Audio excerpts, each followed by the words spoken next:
All right, week 8 college football breakdown here. Nice little ACC battle. Duke, who's really overperformed expectations this year, traveling to Hard Rock Stadium, taking on the Hurricanes. Finally got back in the win column last week. Seeing Miami's an 8.5-point favorite back at home in this spot, and a pretty standard total of 58. This is a game I circled early in the week, and I said, this feels like a game that where Miami can finally win the eye test for the first time in 2022. I actually talked about this in the video I made on this channel earlier in the week. Duke is a team that I wasn't expecting much from coming into the year. First year of a kind of a rebuild that Mike Elko is undergoing right now. They played a pretty favorable schedule. Let's call it what it is. And I think people were very high on them early in the season. Well, they've lost 3 of their last 4 games, had a heartbreaking loss to their rival, North Carolina, last week. This would appear to be a spot where, we might not get peak Duke in this game. With that being said, I haven't seen enough from Miami to lay the 8.5 in this game. So this is a game that I thought if you talked to me on Sunday, Monday, when I first started looking at this game, I would have told you I'm probably going to be on Miami here. I just haven't seen enough to be on them. We'll start with the offense. I've talked about all year. Their wide receiving core is not good.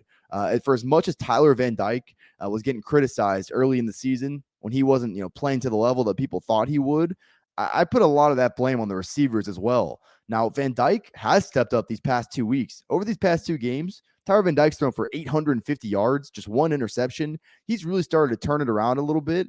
The issue with Miami offensively, though, they can't run the football. I mean, their running game is terrible. Mario Cristobal is talking after that game against Virginia Tech last week where they put up 20 points, and, he's praising their running game. I mean, their lead back had less than 2 yards per carry in that game. What are you praising? I mean, their running game has been atrocious. Their number one back, Parrish, is still shaky to go in this game.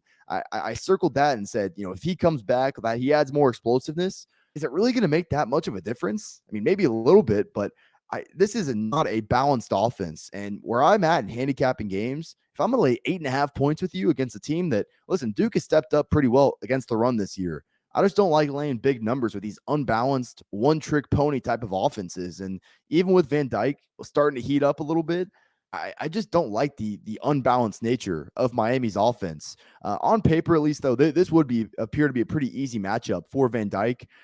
Duke's secondary is atrocious. I mean, Kansas shredded him through the air. North Carolina shredded them through the air last week. On the other side of things, too, Miami's defensive backs are still young. My opinion of Riley Leonard of Duke is really just kind of what I said about the team earlier in this video. They got off to a hot start. He put up good numbers throughout the first month of the season. He's come back down to earth a little bit. Had a really bad game on the road at Georgia Tech in their last road game, just 3.2 yards per attempt in that game. That's terrible. I will say he's a dual threat guy. And I'm just not to the point with Miami to where I can expect them week in, week out to bring it. I mean, they look good defensively against Virginia Tech last week. Virginia Tech's offense sucks. This is clearly a much tougher matchup. And ultimately, too, Duke has been really good along their offensive line this year. They're experienced up front. They've held up well. I do feel good about Miami's front seven, but, there's just not enough concrete facts, concrete statistics for me to be on Miami in this game. As much as my gut tells me this is a game Miami's going to break away, pass the eye test for the first time in 2022, there's still enough about this team that I don't like. It's still a first-year head coaching staff with Mario Cristobal.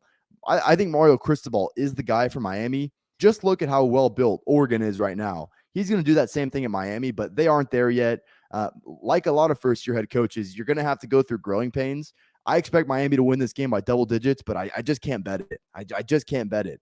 On that same vein, I was kind of looking towards the under 58 because even though Miami has gotten the passing game going a little bit, and they put up 24 against UNC, just 20 last week, it hasn't necessarily been conducive to these high numbers. But Duke's secondary is a weakness, and I do think it's a weakness that gets exploited in this game. I am going to lay off the under. I'm probably going to lay off this game entirely.